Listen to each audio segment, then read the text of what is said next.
जी, अस्सलाम वालेकुम। Welcome to my YouTube channel. मैं हूं सजावल खान और आप देख रहे हैं सजावल खान एफएक्स। आज हम बात करेंगे बाय इंगल्फिंग ब्रेक और सेल इंगल्फिंग ब्रेक पर। मैं उम्मीद करता हूं आपने प्रीवियस लेक्चर देखा होगा। इंगल्फिंग जो बेसिक मैंने आपको इन्फॉर्मेशन दी थी इंगल्फिंग के बारे में, इंगल्फिंग क्या है, कितनी कैंडल्स मिलकर इंगल्फ बनाती हैं और किस तरह हम मार्क करते हैं, ये सारी चीज़ें मैंने आपको प्रीवियस लेक्चर में बताया है। अगर किसी ने वो लेक्चर नहीं देखा तो वो आप जाकर पहले देख लें और फिर ये दूसरा लेक्चर आप आकर देखें, आपको अच्छे तरीके से समझ आएगी। तो वीडियो स्टार्ट करने से पहले आप लोगों से बस एक ही रिक्वेस्ट होगी कि आप लोग मेरे चैनल को सब्सक्राइब करें, वीडियो को लाइक, शेयर, कमेंट करें अगर किसी भी चीज़ की समझ नहीं आ रही तो।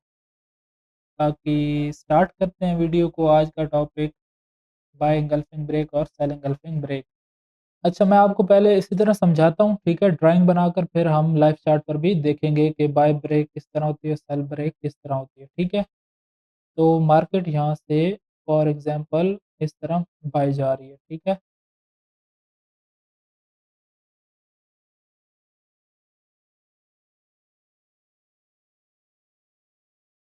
और यहाँ से डाउन, ठीक है? और फिर यहाँ से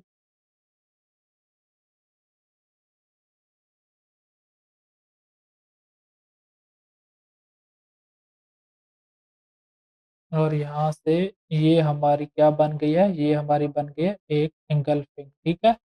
ये हमारा एंगल्फिंग ज़ोन है, ठीक है? ये इस तरह अगर इसकी मैं वेग भी बना लेता हूँ ताकि आपको अच्छे तरीके से समझ आए, ठीक है?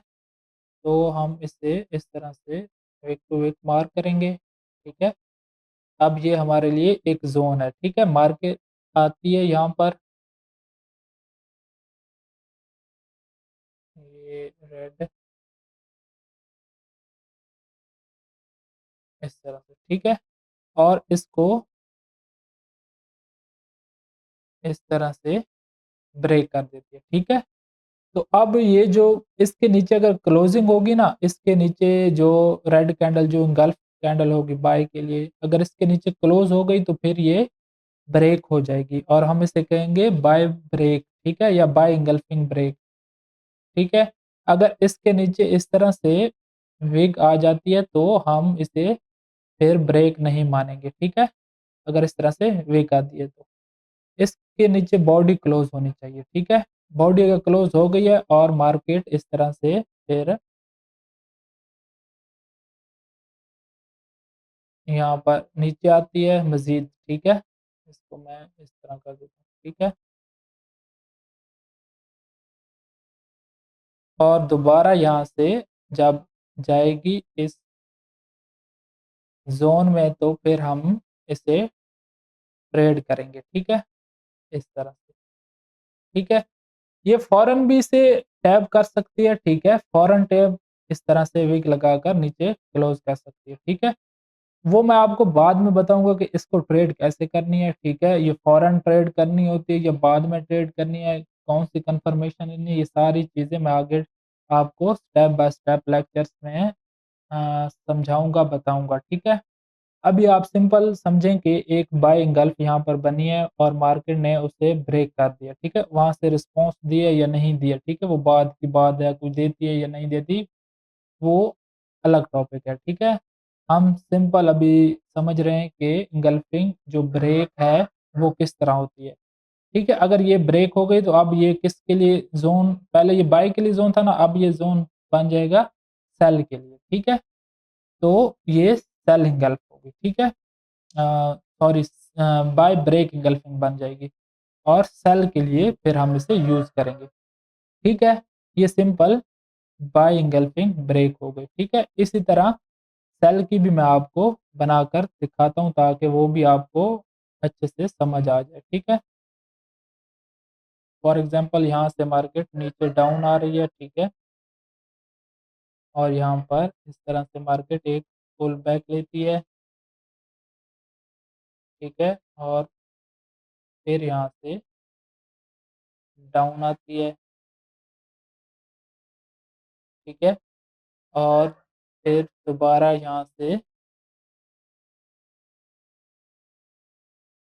बाय जाती है, ठीक है?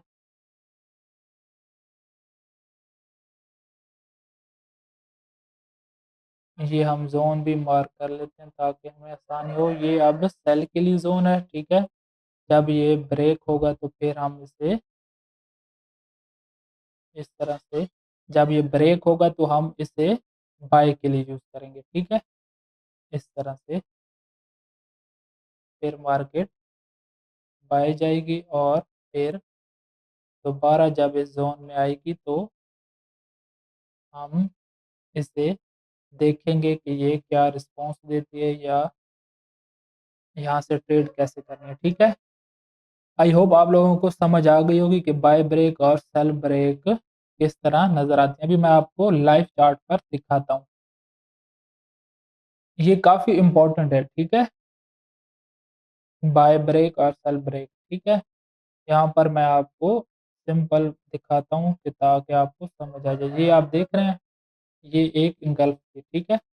ये वाली एक इंगल्फ थी बाय के लिए, ठीक है? मार्केट इसके अंदर फ़ौरन आ गई है, ठीक है? अभी मैं एक्सपेरिमेंट वाली इंगल्फिंग आपको नहीं बता रहा, मैं वैसे अभी आपको समझा रहा हूँ कि ब्रेक किस तरह नज़र आती है, ठीक है? जो बिल्कुल बिगिनर होंगे उनको समझने में फिर आसानी होगी, ठीक है? इस इन 2 कैंडल्स ने मिलकर इसको इस रेड कैंडल को इंगल्फ किया और ये हमारे लिए बाय इंगल्फ बन गई। जब मार्केट इसमें आई और इस रेड कैंडल ने ब्रेक कर दिया, देखा आपने? इसके नीचे क्लोज़ किया, ठीक है? तो ये ब्रेक हो गई। अब ये हमारे सेल इंगल्फ बन जाएगी या बाय ब्रेक हम इसे कहेंगे, ठीक है? अब ये सेल के लिए यूज़ होगी। इसी तरह ये आप देखें, ये जो यहाँ पर है, ठीक है? 1 मिनट, ये बीच वाली रेड कैंडल है, ठीक है? तो ये सेल के लिए था, ठीक है? ये इन तीनों ने मिलकर इस एक कैंडल को engulf किया था, फिर मार्केट यहाँ से गई और इसको ब्रेक किया, ठीक है? इसको ब्रेक, ये छोटी ग्रीन कैंडल ने इसे ब्रेक किया और फिर मार्केट ने फ़ौरन इसमें टैप किया और यहाँ से ऊपर चली गई है। अब ये हमने वैसे मार्क नहीं करनी, इतनी फ़ास्ट वाली हमने नहीं मार्क करनी, ठीक है? वो मैंने आपको बताया कि एक्सपेरिमेंट होना चाहिए, ठीक है? 7 से 8 घंटे मिनिमम होने चाहिए एक्सपेरिमेंट के, ठीक है? जिस तरह ये फॉर एग्ज़ाम्पल अब ये वाली जो इंगल्फ है ना, ये वाली इंगल्फिंग, ये बाय के लिए। अब इसके ऊपर एक्सपेरिमेंट है, ठीक है? मार्केट इस ज़ोन में अभी टैप नहीं किया और मार्केट काफ़ी दिनों से ऊपर है, ठीक है? तो हम इसे मार्क करेंगे, जब मार्केट इसमें आएगी तो फिर हम यहाँ से कन्फर्मेशन लेंगे, वो कन्फर्मेशन क्या होंगी वो मैं आप आगे आपको इंशाल्लाह बताऊँगा, ठीक है? जिस तरह ये अब कैंडल है, ठीक है? इंगल्फिंग है ना, सेल इंगल्फिंग है, इसका कलर मैं रेड करता हूँ, ठीक है? ये सेल के लिए ज़ोन था, जब ये ब्रेक हुई, ठीक है? मार्केट ने इसे फ़ौरन यहाँ पर टैप किया, फिर दोबारा यहाँ पर टैप किया और फिर मार्केट ऊपर चली गई है, ठीक है? ये सिंपल हम इसे क्या कहते हैं? सेल ब्रेक, ठीक है? ये सेल ब्रेक, ये cell break, cell engulfing break, ठीक है? इसी तरह ये अगर मैं मार्क करूँ यहाँ पर ये जिस तरह है, ठीक है? ये अब क्या है? बाय ब्रेक थी, ठीक है? यहाँ पर मार्केट ने ब्रेक किया, फिर दोबारा इसमें टैप किया, वहाँ से हमें मार्केट ने रिस्पॉन्स दिया, ठीक है? लेकिन ये हर कैंडल या हर एंगल्फिंग कैंडल अ, ट्रेडेबल नहीं होती, ठीक है? हर कैंडल पर हमने ट्रेड नहीं करनी होती। कौन-सी कैंडल हमने लेनी है, किसकी ज़्यादा पावर है, ठीक है? या कौन ज़्यादा पावरफुल है या कौन-सी कैंडल हमें ज़्यादा मूव दे सकती है या कौन-सी कैंडल के चलने के चांसेस ज़्यादा होंगे, ये सारी जो चीज़ें हैं, ये मैं स्टेप बाय स्टेप आपको आगे सिखाऊँगा। ये बिल्कुल बेसिक है अभी, ठीक है? ये आप लोगों ने अच्छी तरह समझना है इसे और कोई सवाल हो तो आप कमेंट्स में मुझसे ज़रूर पूछिए, ठीक है? बस यही सेल ब्रेक और बाय ब्रेक ही आपको समझाना था, ठीक है? आई होप आप लोगों को अच्छे तरीके से मैंने समझाया होगा और आपको समझ आई होगी। फिर भी आपकी कोई कन्फ्यूजन या कोई सवाल है तो वो आप कमेंट्स में ज़रूर मुझसे पूछ सकते हैं। बाकी आप लोगों ने प्राइवेट मेंटरशिप लेनी है तो आप व्हाट्सएप नंबर मेरा होगा डिस्क्रिप्शन में, वहाँ पर मुझसे कॉन्टैक्ट कर सकते हैं। VSA, ICT, SMC, supply demand और इंगल्फिंग इन चीज़ों को मिलाकर मैंने पर्सनल एक मेथड बनाया हुआ है जिसका रिज़ल्ट आप लाइव पर भी देख सकते हैं और पोस्ट भी आप देख सकते हैं उसका रिज़ल्ट किस तरह होता है। और व्हाट्सएप ग्रुप भी मेरा है, उसका भी लिंक होगा नीचे। अगर किसी ने जॉइन करना है तो वो भी ग्रुप आप जॉइन कर सकते हैं और मैं रोज़ 4 पीएम लाइव आता हूँ, तो आप लाइव भी मुझे जॉइन कर सकते हैं। तो बस यही वीडियो थी आज की। अ, मिलते हैं नेक्स्ट वीडियो में, अपना ख़्याल रखें, मुझे दुआओं में याद रखें। अल्लाह हाफ़िज़।